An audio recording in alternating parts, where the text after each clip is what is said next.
Hi, one of your fellow students contacted me by email and said they had a problem with their program that they couldn't figure out.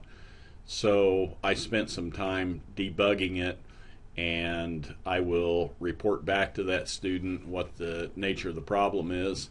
And then after Project 4 has been submitted, I'm going to make this video available to you just so you can see the approach I took in debugging the program. I think that could be useful to see how I go about it. So I have a copy of the program that is a problem, and let me open it with Google Chrome. And I'm going to attempt to convert the value 13, which should translate into 1101, and when I attempt to convert, nothing seems to happen. Okay, so that can be frustrating.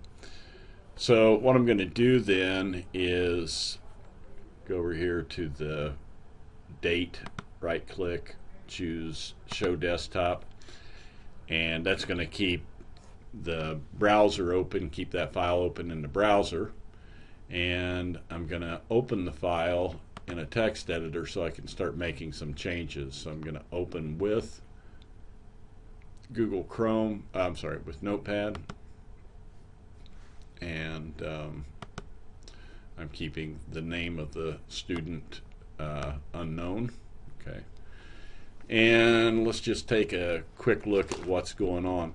The first thing I did was check to see whether the function was being called up, and check to see if the parameter value was being received properly.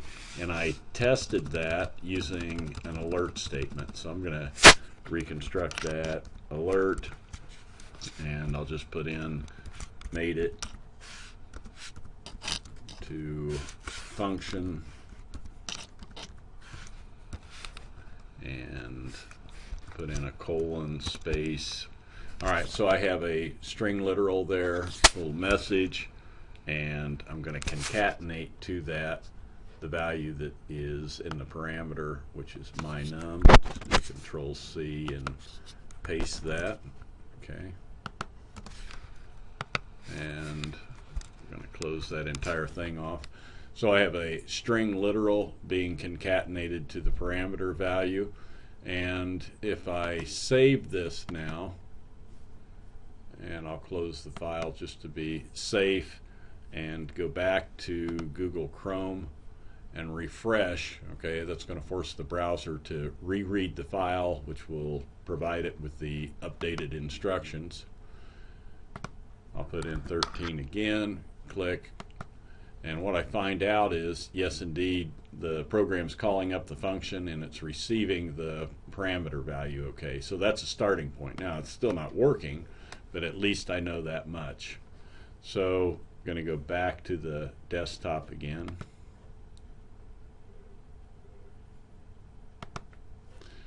And I'm going to open this file again with Notepad, and I'm going to make several changes now. Okay, so what kind of things do I know? I'm going to, since I know it makes it this far, I'm just going to comment that statement out. I might want to come back and use that statement again, so I'm going to comment it out and make it non-executable. I'm going to take note of the variables that are being declared, and where it says stream M2, if I look down here in the program code, stream M2 is apparently supposed to be the same thing as strB2, okay, which is going to store the concatenated values of ones and zeros. So I got two problems. Number one, big problem is it's being declared as stream M2 but never used, and stream or string B2 has never been declared. So I think the intent there was to name that B2 instead of M2. And secondly, I'm going to initialize it not to a space but to an empty string, to a nothing value. Now I'm going to look at what's here beyond that. So I take my value here, the parameter value, and use it in a while statement, and when that value gets driven down to 0, we want to get out. Now here's a problem. I think there was an intent to check that against a value being equal to 0, but the equal sign is not an equality operator. Equal is an equality operator, but probably the better test here would be, so long as this value that I'm continuing to divide down to 0, so long as it is greater than 0, then I want to go ahead and let the loop execute. Okay, so my num's going to get smaller and smaller and smaller, but while it's greater than 0, I want to continue to iterate and continue the division process. So we're going to be dividing quotient by 2.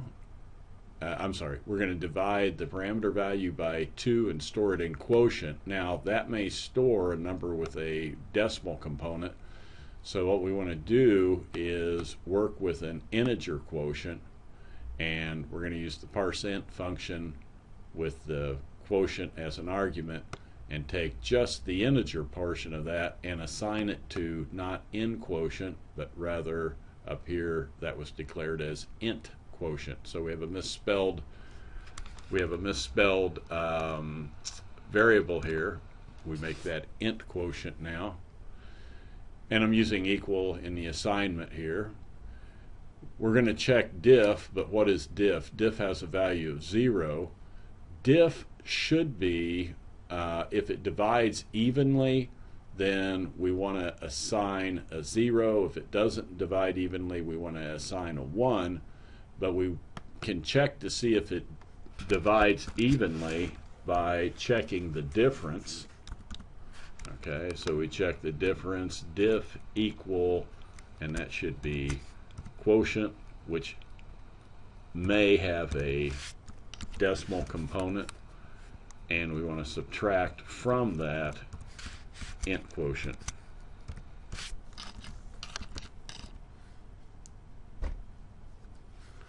All right, so diff equals quotient minus int quotient.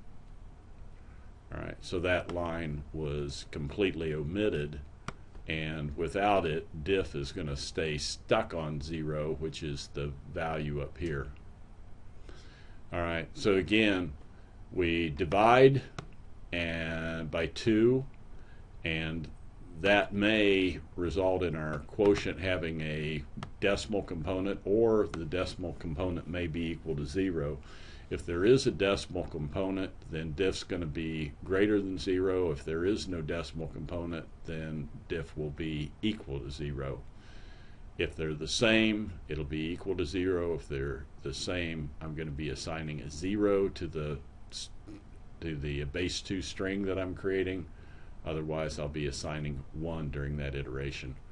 And we come down here and actually assign a 1 or a 0 to the base 2 value, and then readjust my num. This is how it gets, to be a smaller and smaller value. We take whatever the integer quotient is and we make it the new integer dividend.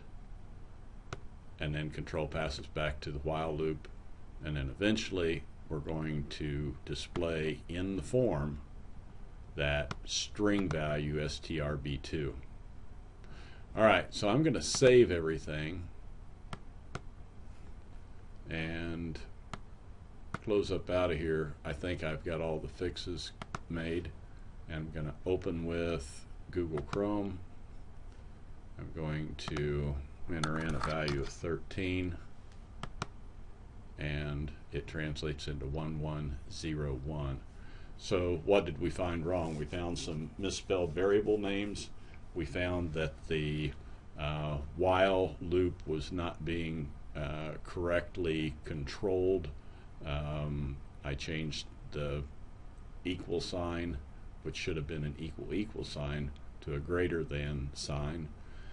And then again, we had some misspelled variable names. So hopefully that makes sense, and you see how I went about making those corrections. Let's see whether I can find view page source. Okay, so you saw how I went about making those corrections, what guided me through it. I stuck in some alert statements to see where I was at. Now, when I debugged this originally, I had to keep inserting alert statements in here, you know, until I finally tracked down where it was blowing up. And I didn't go through every single detail of that, but feel free to use the alert statement to check things at various, you know, points in the program code, and that will, you know, allow you to determine where in the program it's breaking. Okay, that's it.